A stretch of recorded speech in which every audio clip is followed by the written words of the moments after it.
Hi everyone. In this video, I'll show you how to fix the Hotmail storage full issue. So first, go to the Outlook login page. You can type the URL or just search for it. Once you're there, click the sign in button and uh, log in with your email and password. After you're in, head to your inbox. It's usually on the left panel. Now, it's time to clean up a bit. Start by deleting unnecessary emails, especially ones with large attachments. They take up a lot of space. You can even sort your emails by size to make this faster.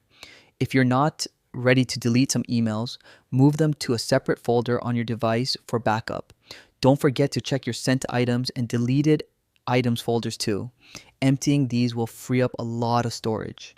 Just be careful, emptying deleted items is permanent. A good tip is to archive older emails. This keeps your inbox neat while still saving important messages for later. Use Outlook's archiving function. It really helps keep things organized. And that's it. By following these steps, you should see more available storage and a much cleaner inbox. Try to make it a habit to clean up regularly. It keeps your email running smoothly. Thanks for watching and check out our other videos for more tips.